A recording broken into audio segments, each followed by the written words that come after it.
Hello, everyone. It's now 9:49 p.m. Still on Friday. So, excuse me. Um, well, this afternoon I was able to get a nap. I think I dozed off and fell asleep at after 3:30, and then woke up after 5:30 or something. So, it's like I was trying to fight sleep, but that's good because I had been sleep deprived, so I was able to get a couple of hours of sleep. So I'm glad that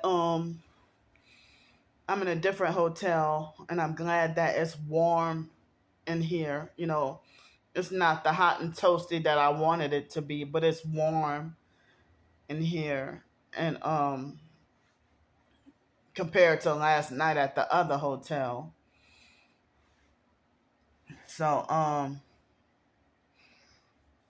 still sleepy and tired. Um, Excuse me. Sorry. So so that's good news if I'm tired. So well, earlier when I got here,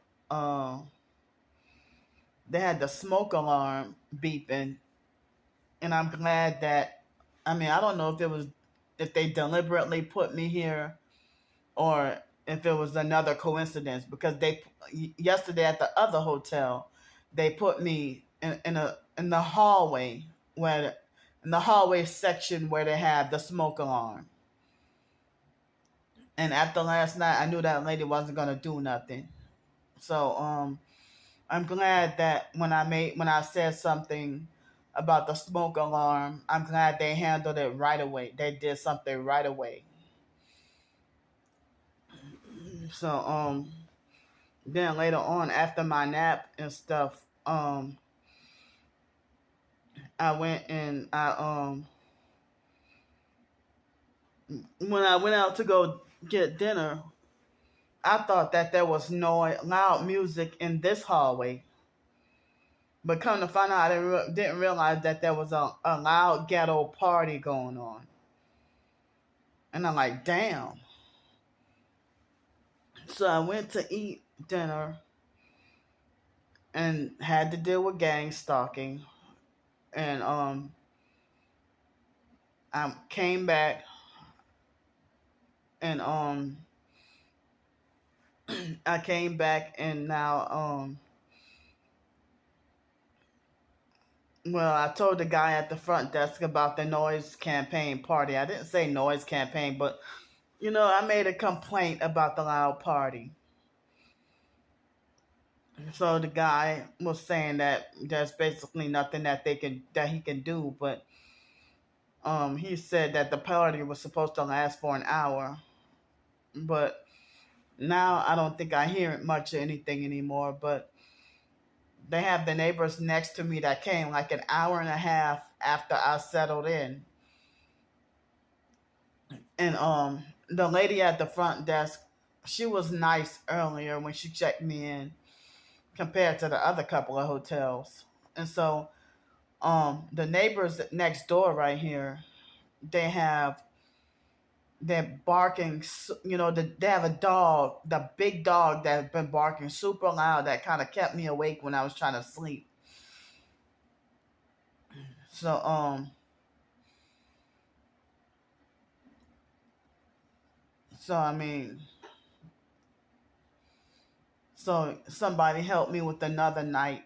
A different person helped me with another night in the hotel. So I paid for a hotel room plus lunch and dinner, no breakfast, but lunch and dinner plus a bus card. No, I paid it online for the bus, the $4 bus ticket.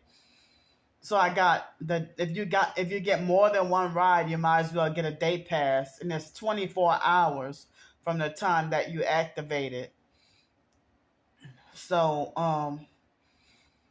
I got the $4 day pass in case I would have to get back on the streets and have nowhere to go tomorrow. And it's scary and frightening that the gang stalkers, they ran me out of Pensacola and I had no other options. And basically, they had me wrongfully banned from this place and that place, or made me feel unwelcome from this place and that place, or they lied on me or set me up with this and that, or whatever. To the point where it was like my hometown, New Orleans, where I didn't have any place else left to go as long as I didn't have housing. So I'm forced to be out here in an unfamiliar area. Um, and so then, in an unfamiliar area and where it's much colder. And so, it's frightening to deal with, sitting on a bench out on the streets in the cold or the rain or a combination of both, and my legs swelling, and then my body freezing up like as if I'm in an outdoor freezer. And a lot of jobs, like 2 temp services, it seemed like as if they stood me up and lied to me and gave me false hopes. And then another temp service had told me that I can put my name, register or whatever, but they didn't have any openings. And so then I showed y'all the other job rejection that I got, and there was a non-temp service job that I saw where you could get a regular job where you can do like housekeeping or janitorial at an apartment complex, and then you can get discounted rent. So the guy was supposed to help me, but I never heard back from him, so I don't know if he stood me up too.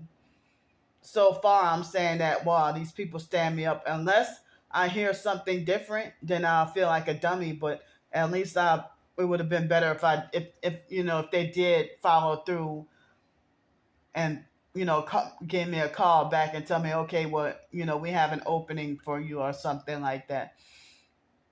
But so far, nothing this week. Nothing. So there's this gig app that I downloaded, and they said that certain jobs are way in Dayton, Ohio, but I don't have a way to get out there, and I don't have the money to get out there, and I don't have the proper attire, the proper clothes for the job or whatever gigs. Excuse me, certain hospitality or housekeeping or whatever gigs. And they last more than one day, but I don't have the transportation or the clothes or anything to get out there. And some of them are like $15 an hour or like $115 a day or something. And they had this one job.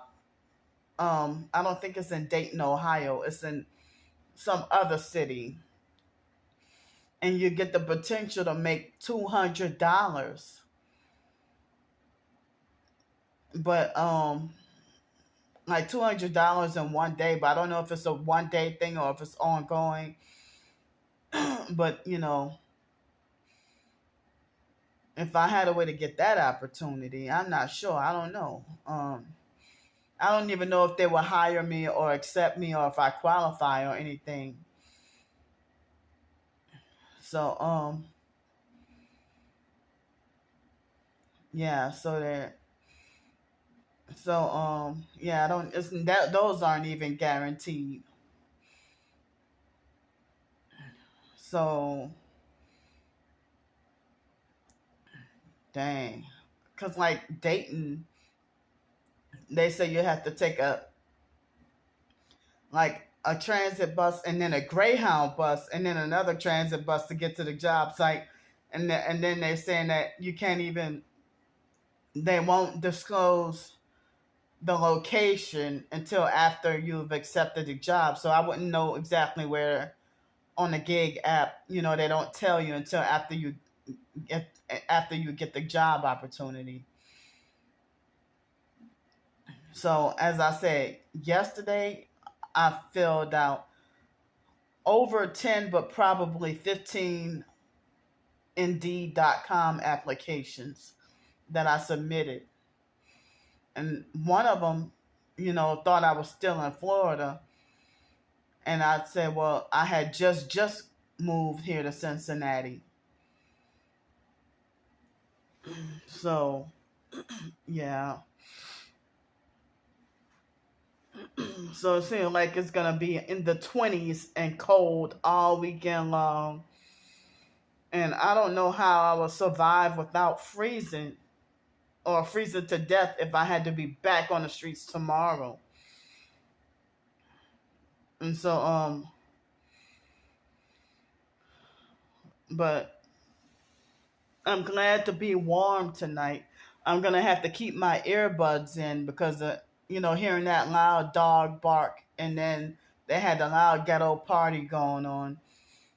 I didn't realize that when I went to listen to the listen back at the video of the sample of the noise party harassment, the noise campaign. On a video you couldn't really hear it, but if you put your earbuds in, like I have these earbuds, if you put the earbuds in and turn the volume up to the highest, then you can definitely hear the music. So I figured that was planned and staged, because I'm here, and then they so happen to be in the same building where I'm at. And the blast of the music super loud, loud, loud.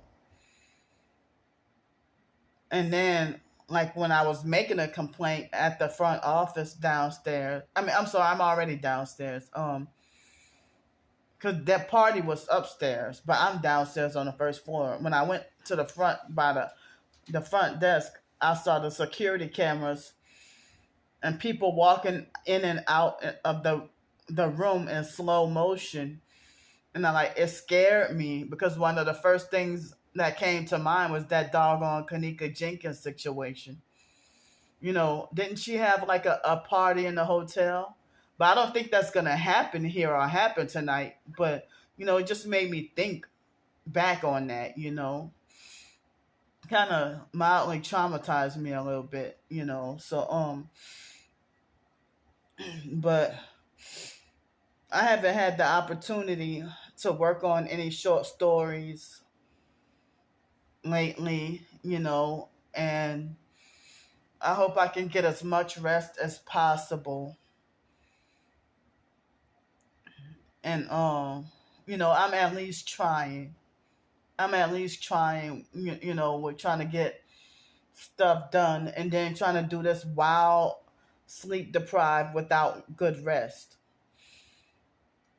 But I wanted to do it today, but I might have to wait until Monday or next week to try to find the DMV to go to and try to get my license switched over.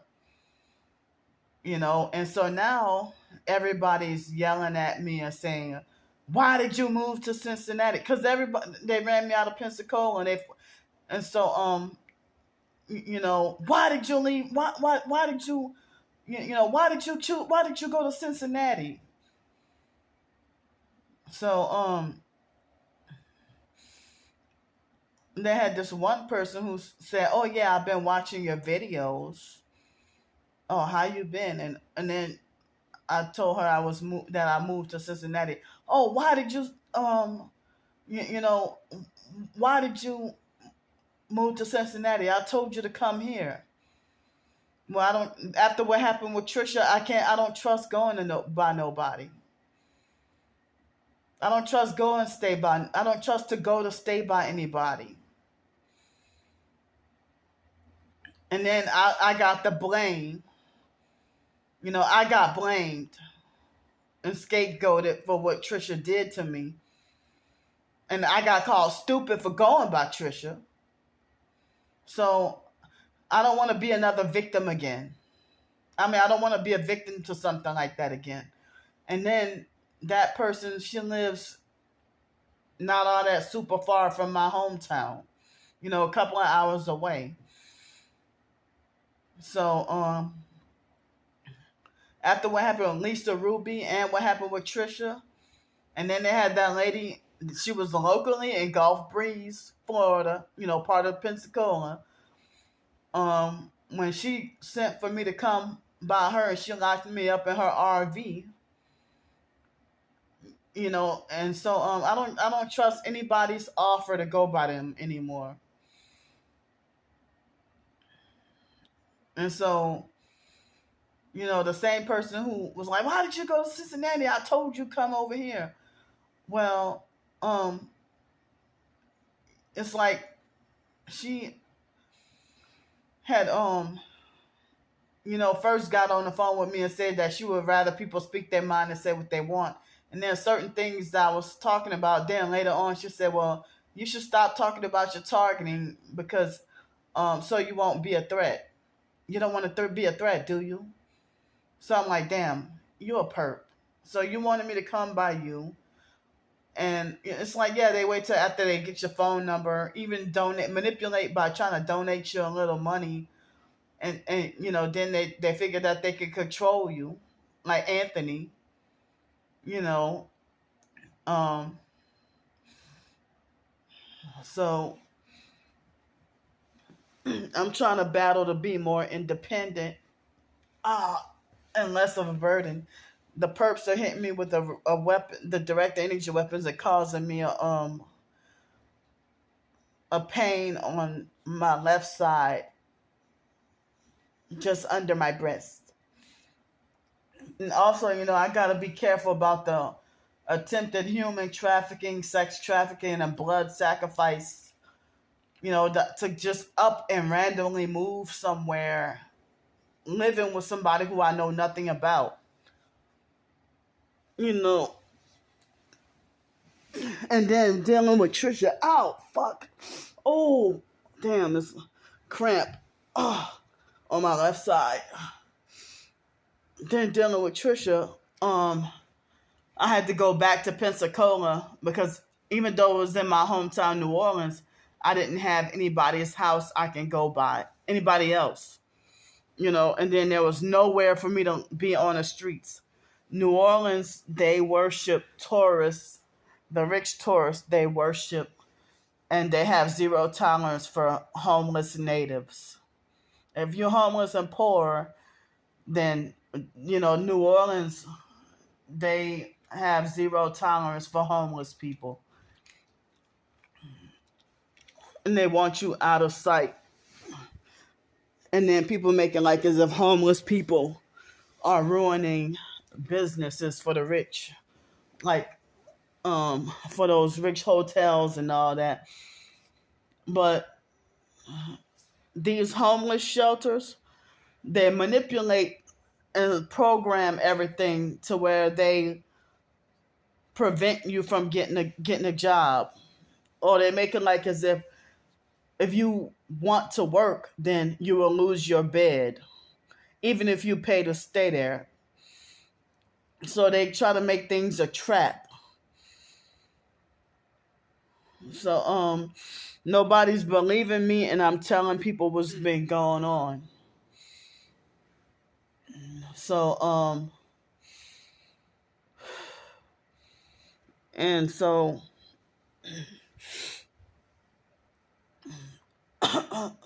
my own family, they think they got the authority to restrict me from going to New Orleans, telling me don't come back down here. So I'm not even allowed, I'm forbidden and not allowed to visit family. I'm not allowed to have access to any of their addresses or phone numbers or nothing. being told, don't come back down here anymore. And if you do, then you go stay in a hotel. We don't want you here. You know you're unwanted. What you know you're unwanted would make you think things gonna change. Don't come back down here no more. Family members telling me stuff like that. You know you're unwanted. My own family telling me, you know you're unwanted, would make you think things gonna change. Don't come back down here.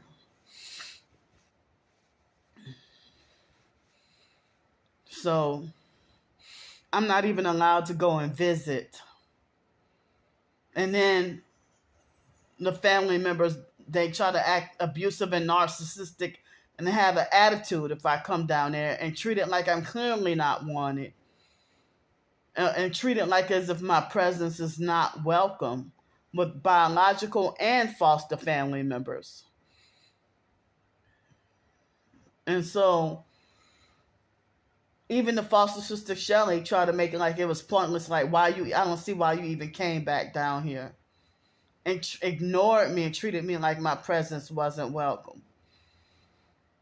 But the biological family, the only reason why if I'll be welcome is if I had a shitload of money, even if it's borrowed money like student loan or something.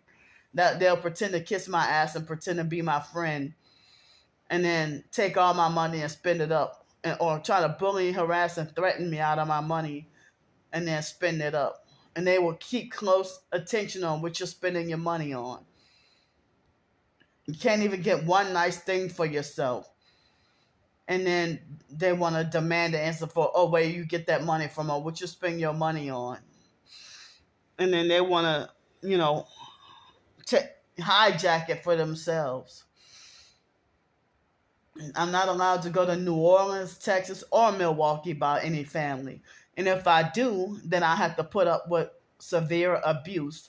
And then they will lie on me and say, Candy came all the way over here just to start shit. Or just to start trouble. When it's them getting an attitude, if they they see me down on my luck or something, and if I'm homeless, then somebody like the biological gay brother Mark would do something like send for me to come somewhere to Texas by him. And then me not knowing how to get there, if he get an attitude and yell at me for me trying to ask for directions on how to get there, and then he'll lie and say, oh, you don't have to pay me anything, just come here and just get situated, get settled or whatever. And then every day he have his hand out for money. Or he's the type that will snoop through your stuff and steal from you in front of your face, and then it will turn into a so-called mental health crisis, that if he's stealing your money in front of your face or snooping through your computer and stuff, and you stand up to him and tell him about it, he'll make threats to get you locked up in a mental institution, or threaten you, make jail threats, or tell you that he wish you would die, or that that you should drop dead. So that's the kind of stuff I have to put up with my family. And my twin sister do the same stuff.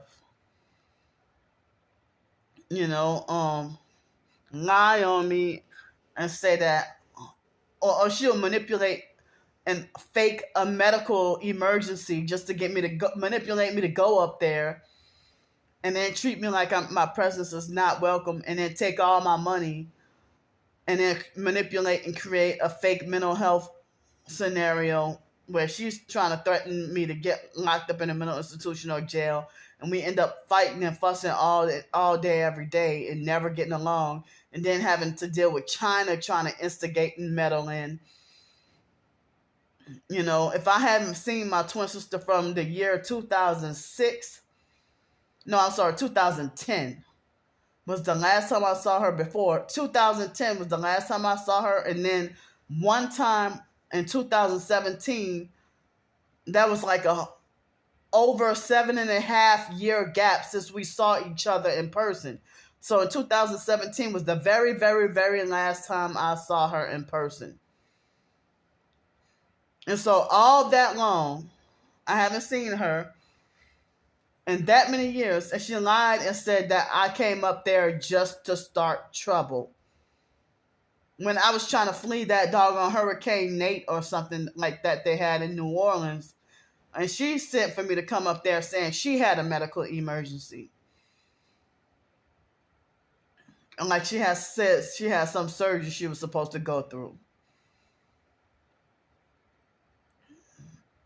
And so I don't even know if things would have turned out different if China wasn't in the picture.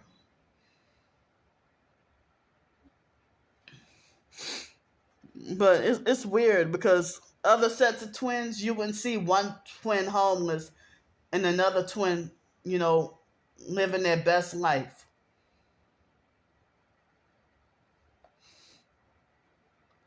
Or one twin financially struggling and poor, and another twin living their best life. And then have no concern about your well-being or your suffering or nothing, and then tell everybody to make you suffer.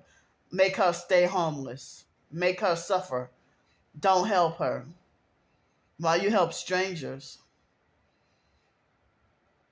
My Aunt Yvonne would not want me over at her house. I'm not even allowed to visit over there. I'm not even allowed to visit in my hometown, New Orleans. I don't know what the hell is going on with the biological sister Ramona.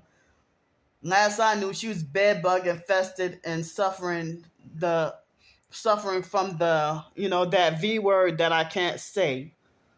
The BOOST. Yeah, I can't say. That she's suffering side effects from all that, and Wyatt saying that Ramona's suffering early stages of Alzheimer's disease, and that she's been acting weird and not herself. And I had a nightmare about a domestic violence situation. And then in that same dream, Ramona was in a doggone hospital. And I confronted her about it. I said, yeah, you took that you know what, huh? Well, I can't say it on here, but And then she put her head down and admitted that she did. And so then Wyatt confirmed it later on.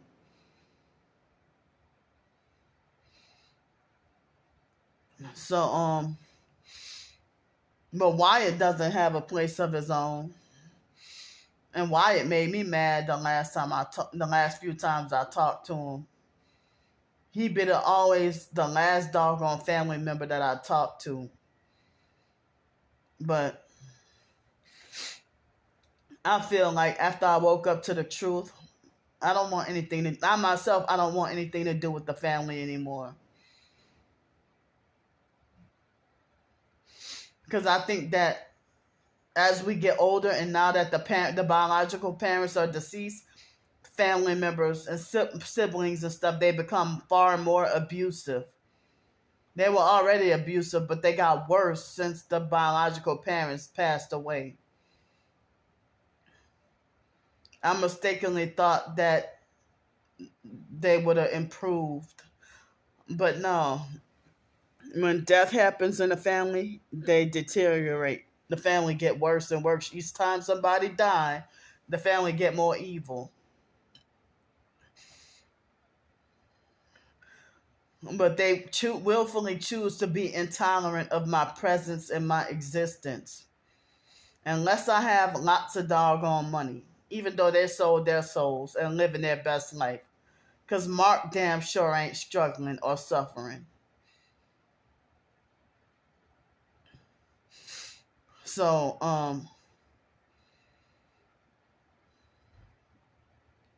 I would really cry if even tomorrow is supposed to be in the 20s, 20-something degrees. And it's like, how am I supposed to live outside through this? And now, like, tomorrow, if I had to be on the streets, I have enough money left over for probably one meal, and one day pass for the bus. I have just like $15.41 in the bank now after lunch, dinner in the hotel room, and a bus pass. I didn't even pay for breakfast or eat breakfast this morning.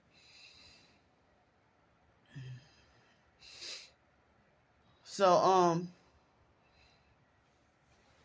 I need to let my digestive system rest because of suffering with my depression and stuff. You know, I've been ah, there go that cramp again. Oh, in my left side.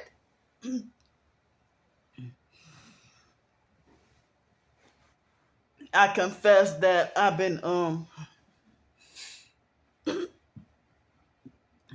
confess that I've been you know, I guess ever since this year had happened, I gotta watch it because I think I've been eating recklessly because of depression and anxiety and my situation, and then the online bullying and gang stalking.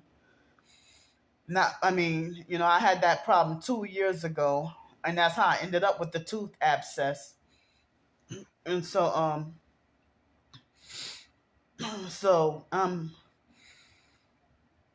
suffering depression and anxiety because of the online perps bullying me, and then the in-person perps, banning me from everywhere, kicking me out away from everywhere. And I don't even I'm feeling anxiety of having to be on the streets tomorrow, or having like not much money for food or anything else to eat. So if I might eat something that's like, you know all you can eat breakfast for $8, and feeling, just feeling depressed. But and I feel like I need to watch it. you know um but ever since this past week, I've been trying to avoid it. But if I try to eat at a restaurant and have, if I wanted some fish, they will only allow me to have fried fish and say, oh, there's no grilled fish, that it's only fried fish and French fries, as a side. And I'm like, wow, I wanted grilled fish, not fried fish. So then, I'd be worried that, you know, having so much sweets, trying to cope. So that day, I didn't even want to eat Dairy Queen for dinner that evening. Um, but it was under $10 that day, that evening. So,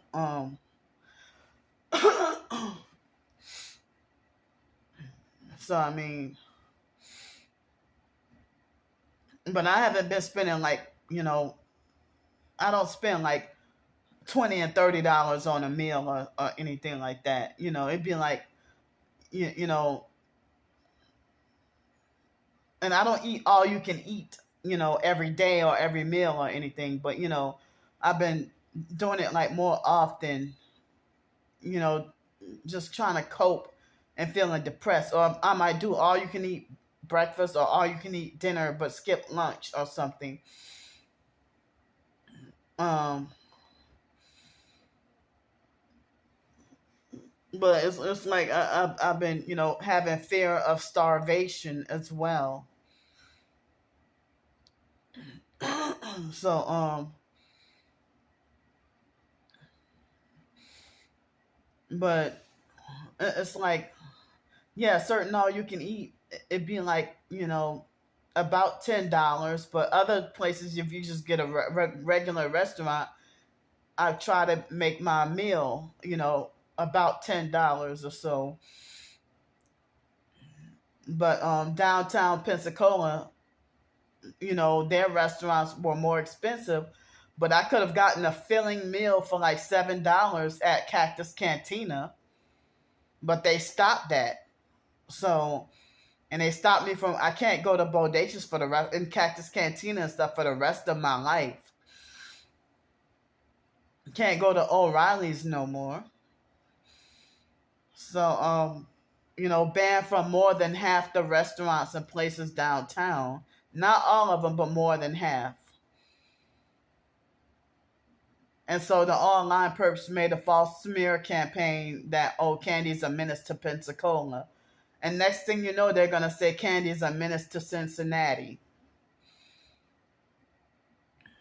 Or if I move to Salt Lake City, Utah, I'm not going there, but I'm just saying if.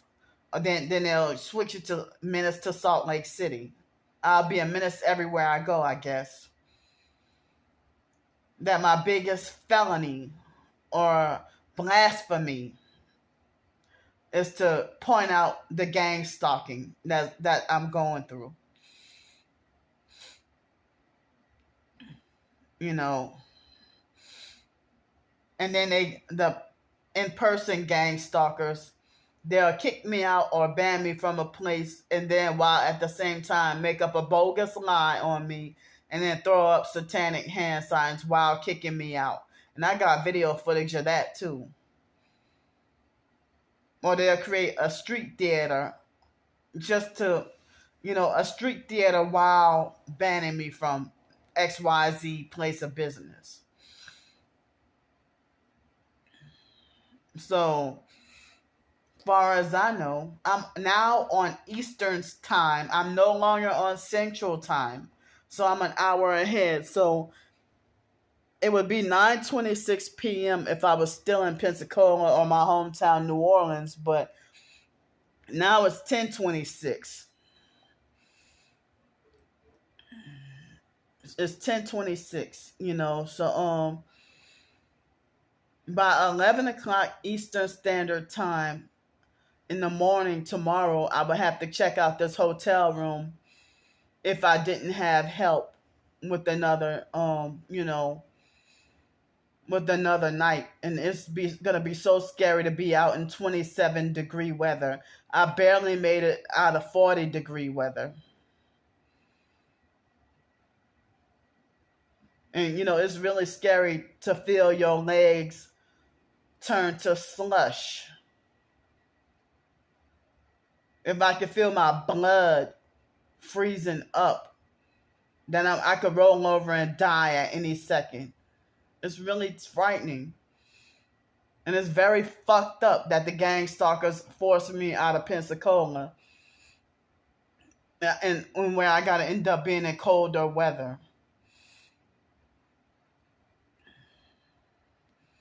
There are some places I won't go back to because of the gang stalking. Like, I don't want to set foot back in South Carolina or Texas because of traumatic reasons, traumatic experiences. I don't want to go back on the West Coast either.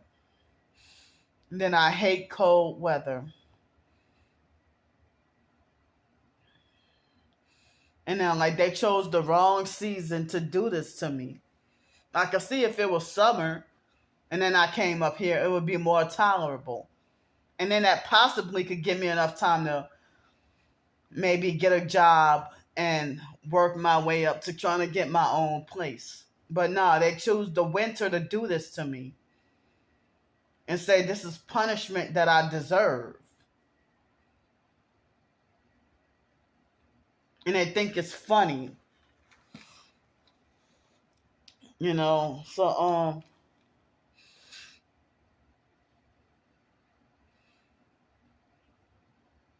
the family, they just avoid me and want nothing to do with me, but they don't really throw in my face about, oh, what you did to Raven. My twin sister the only one on that bullshit. And Wyatt might say something like that occasionally, but then he'll think it's funny and laugh. And my twin sister would too. Think it's funny and laugh. So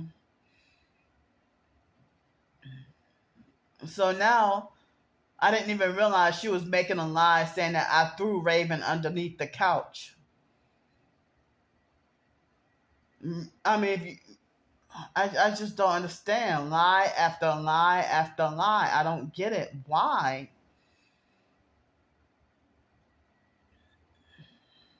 And my twin sister said she claimed that other people did XYZ to her kids. But, it's like you don't do stuff like that just because you're mad at them. She even said Wyatt Shawn and her husband Dwayne and the ex-girlfriend Toya, did XYZ to Raven. She'll try to make it like the foster mom did XYZ such and such to Raven. Or everybody did something to Raven except her. But then she'll allow dangerous strangers to babysit Raven. She didn't want the responsibility to take care of Raven or any of the kids.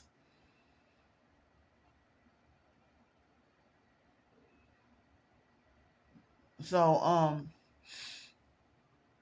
but I had been suffering the gang stalking before that. It all started from the foster mom. It all started from the foster mom. I really think, she had powerful connections powerful enough to get me put on the gang stalking list. She got Illuminati family. The foster mom got Illuminati connections. Ooh, now this room is starting to get toasty hot. Oh, I still got the Charlie horse on my left side, like on my left side of my rib cage below my left breast. That's exactly where the pain is. So, yeah, people playing with my life and think it's funny. So I don't even know how it would get the news if Candy Grandpre rolled over and died in downtown Cincinnati, homeless on the streets. How would my family find out? Or how would anybody find out? Or anybody in the so-called TI community who really don't give a damn about me and they avoided me like the plague. I don't even know. They might have a few people in the TI community who care if I died.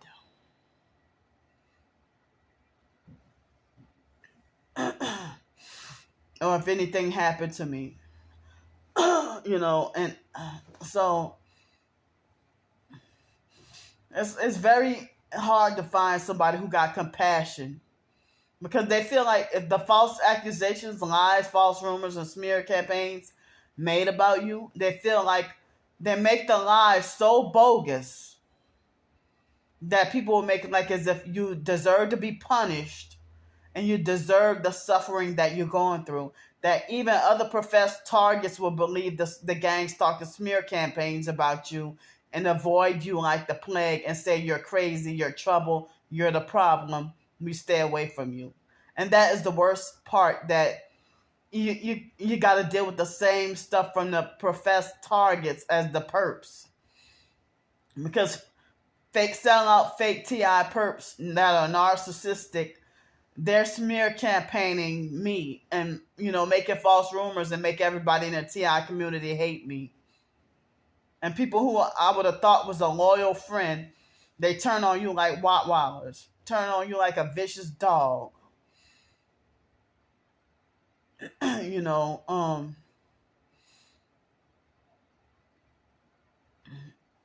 So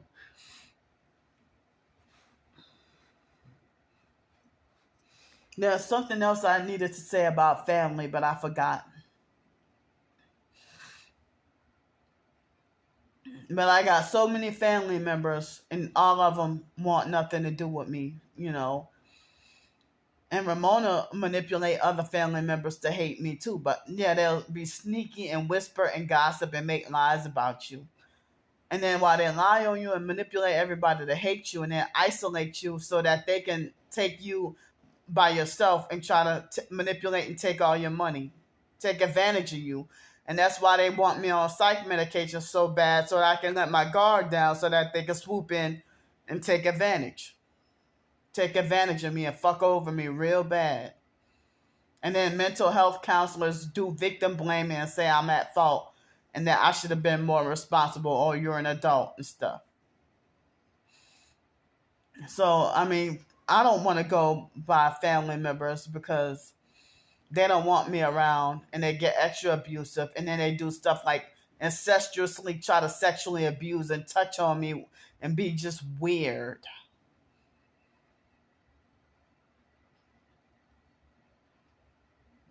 Your own sister, Ramona trying to touch me on my leg and stuff.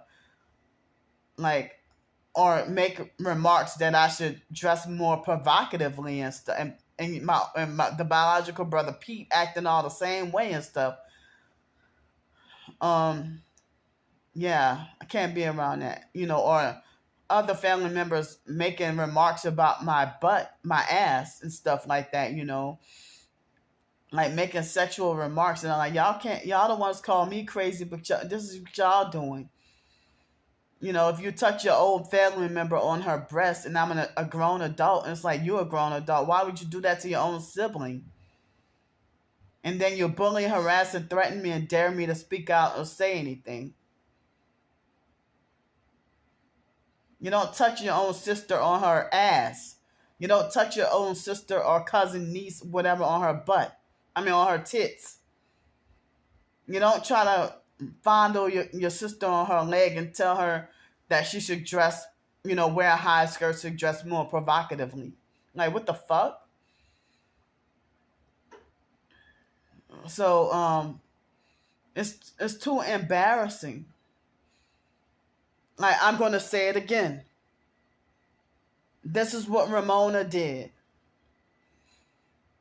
I wasn't there, but Wyatt said that when Belinda had passed away, and it was the day before the funeral, and they were making her up, Ramona was sick and nasty and weird enough that she pulled up Belinda's dress to see if they put any panties on her, and they said that she didn't have any. Like, your sister's about to have the funeral tomorrow and be buried, and this is what you do? When our cousin Blake died, Ramona had all the news plastered for herself. She probably hijacked and took it over the news when they had the newspaper article about my cousin Blake. When Blake got shot and killed, it was all about Ramona. And so then,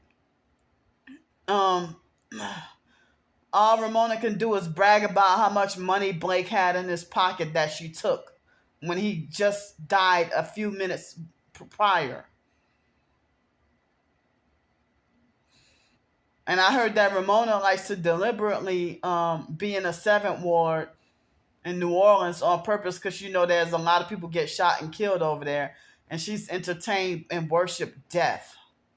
And she'll go to strangers' funeral just to laugh at how they look in the casket. Or she'll go uninvited to people's birthday parties and eat up all the damn cake and then call me fat and greedy.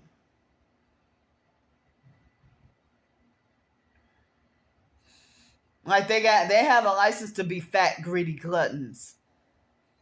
I only eat excessively when I'm really depressed or feeling extreme anxiety, but I don't normally eat heavy, eat a whole lot, unless I'm on those doggone psychiatric medications that y'all want to force me on.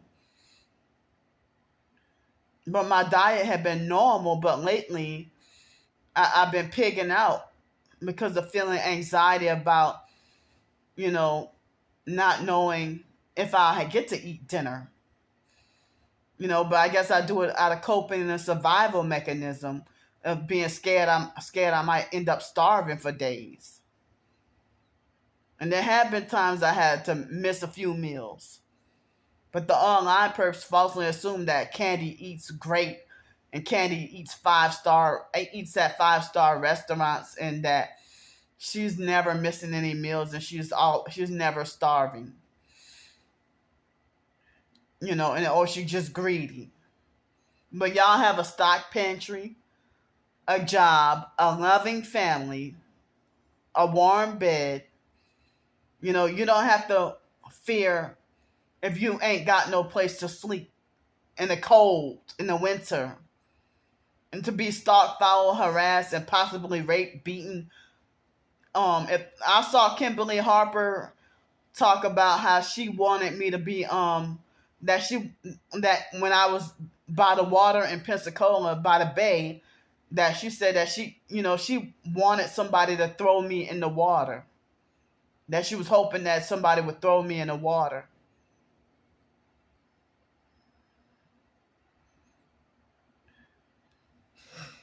So that's the kind of mindset that the online perps have, is they want me to be, I can't wait for her to be put down like a rabid dog and put her out of her own misery.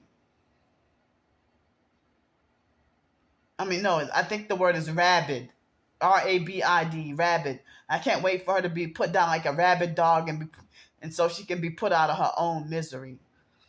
Or, oh, we're gonna get adult protective services for Candy. Or yeah, so they want me with the controlled with the handler, a sex trafficking handler. Or they said, oh well, she need to be. We're trying to get her locked. We want to get her institutionalized. Or let's get her put in prison. Let's get Candy locked up. Oh, Candy's out of control. Candy needs to be stopped.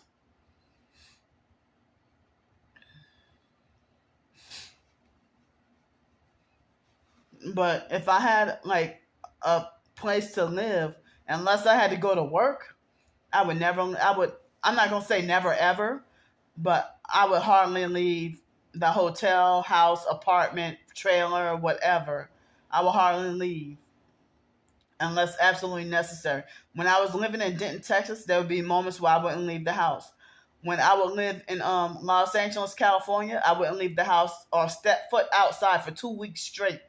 And that happened numerous times. And if I going through hell and I didn't know it was gang stalking, and then I had to take 2 weeks to psychologically and mentally lock myself up in the house, and psychologically and mentally and emotionally regroup and spiritually regroup. And all it takes is for me to go out and about to go shopping and laundry, do shopping and laundry one day and have a day of hell and never leave the neighborhood. And just, if I go 2 blocks down to go to the grocery store and 4 blocks down to do laundry, and then I come home with like an emotional meltdown and panic attack because of the gang stalking and the perping. So yeah, I mean it's I mean I get with people calling me greedy and stuff. I get treated worse than a drug addict.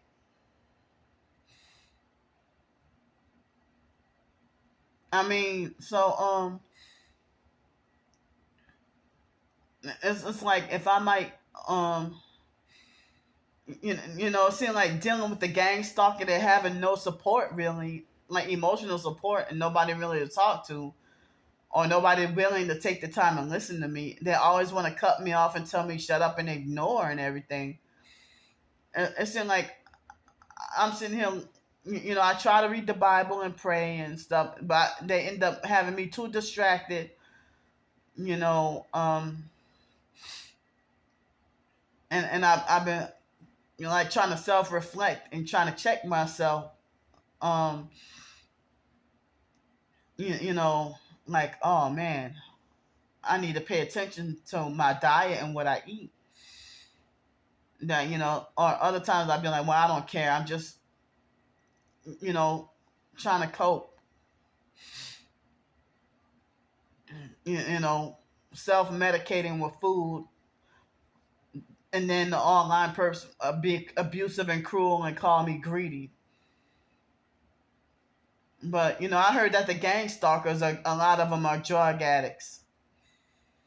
But they reverse it on you online and say that you're a drug addict. You know. So I have a couple of things that I needed to say, but slipped my mind and stuff. You know. But also being homeless and stuff. it's hard to try to find some place nutritious where you can eat a lot of fruits and vegetables. Um, but I've been having like a problem with, sweets and desserts because of, a coping mechanism with the depression and the anxiety because of, what they're doing to me. And then they call me greedy. The hypersensitive trigger word greedy, or every opportunity greedy. She's greedy, greedy, greedy on purpose just to trigger me and get underneath my skin and make me mad. So but I'm not about to eat at McDonald's or Wendy's and stuff like that where I would have been dead by now. I would have been either hospitalized or dead by now.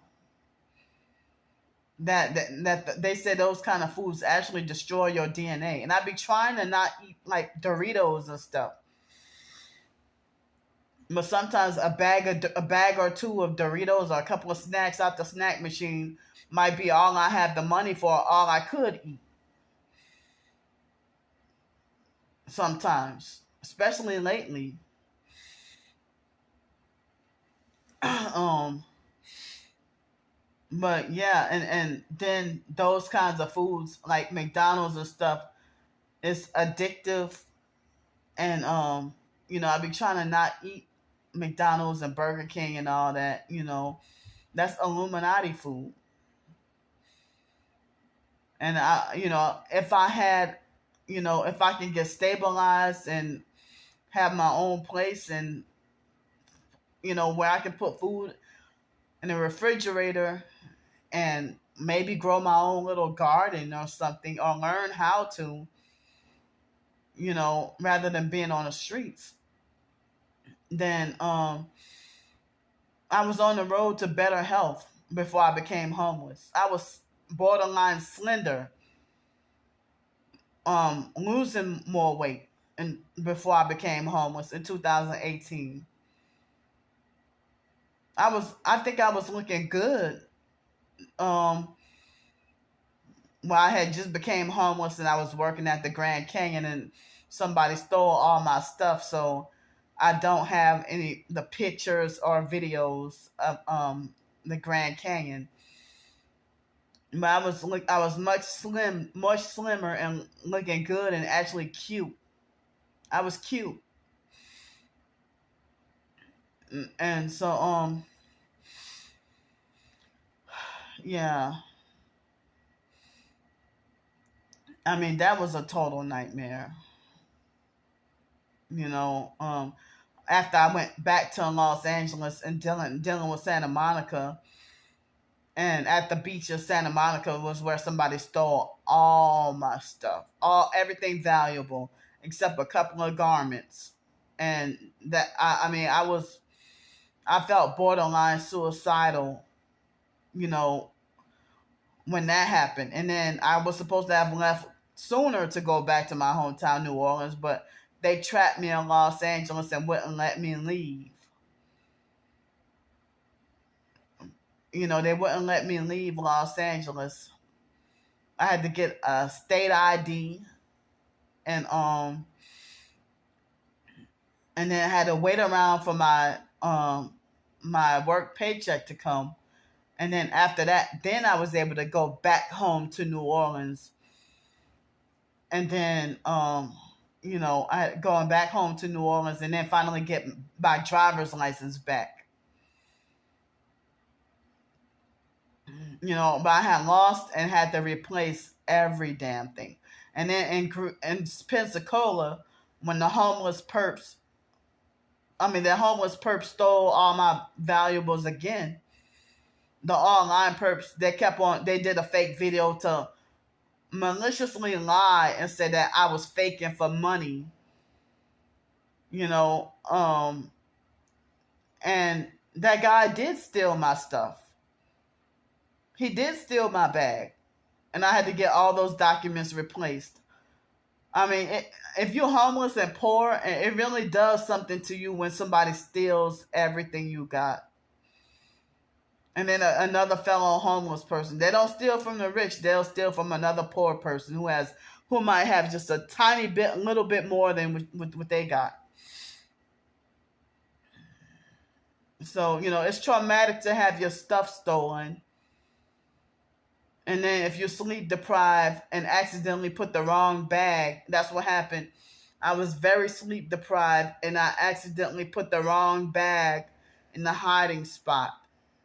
And the perp must have been watching me the whole time.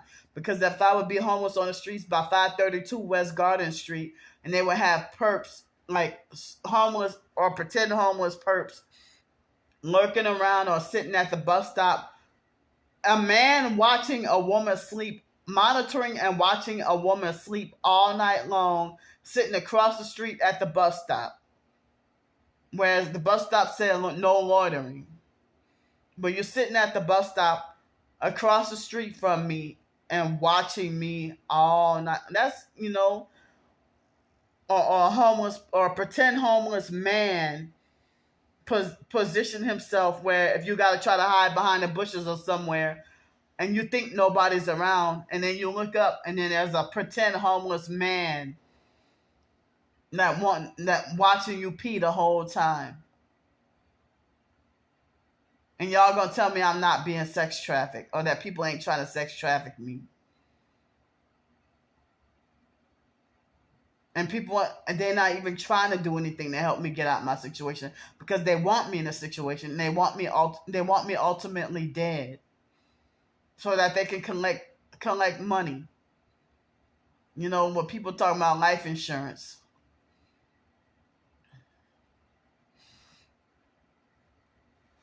So, I don't know. It's 10:51 p.m. here. It was 9:51 in my hometown, New Orleans, and in Pensacola. So, I'm pretty sure it's gonna be after midnight when the video uploads. But I'm trying to get help with a couple of more hotel room nights. I'm trying to get help with a couple of more hotel room nights and some food. You know, to survive and stuff like that. And I mean, I did what I could to fill out job applications and looking up on Indeed and Craigslist, either one, almost every day, and filling out applications. So nothing came through yet. And I'm sorry for being a burden. And I thank whoever, whoever been trying to be helpful, thanks. Thank you for helping me, So everybody's like, why did you move to Cincinnati? Well, because you wanted me out of Pensacola. Oh, why did you leave Pensacola? You should have stayed. Oh, now y'all say that. After you got what you wanted, now y'all say that. So if anybody's interested, I have my links in the description box of almost all my videos.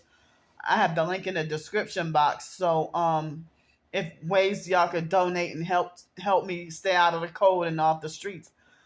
And also excuse me, if you click on my Gang Stalk Creole author blog, I think it's the last blog that I wrote, the last blog post that I wrote, I explained in detail, why I ended up leaving Pensacola, and I did a few videos on it recently, and why how I ended up in Cincinnati.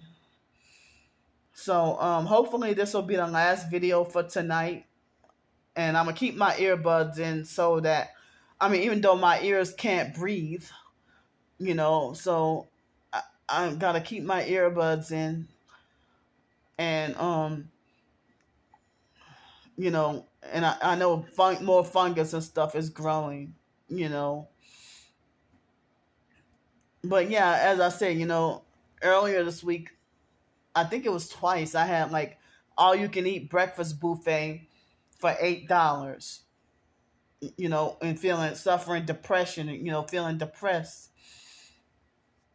and stuff, Um, I feel like I know I need to give my digestive system a rest, but it's like I haven't been, with the fasting. I'm still traumatized by trying to do biblical fasting. Still traumatized from what Lisa Ruby did to me. You know, so and then scared to try to do fasting while I'm suffering on the streets. You know, so and then being on the streets that take away your physical energy and leave you drained and difficult to function, and then doing a lot of walking around and stuff. So the online gang stalkers, they're looking for an excuse to punish me about something, or to try to incriminate me, or try to criminalize me, or looking for some fault find for some opportunity for fault finding. You know, so I have the information in the description box on how y'all can help me, and I'm really scared to have to be on the street. So I'm really trying to get help with a couple of more nights of hotel room, and still I'm doing my due diligence on my end to try to put in job applications, or trying to seek jobs and stuff like that. I'm trying what I could, but tomorrow, if I sleep well tonight, I would like to try to write a short story tomorrow. And so, other than that, I'm gonna go for now. And I wanted to get the message that if you do donate and stuff, thank you. I wanted to tell y'all thank y'all, for helping me out. So I'm glad I'm nice and warm tonight, because this is supposed to be like 24 or 22 degrees. It's really crazy. It was already cold when I went out to go get dinner. So I'm gonna leave for now, and I'll see y'all tomorrow. Love y'all.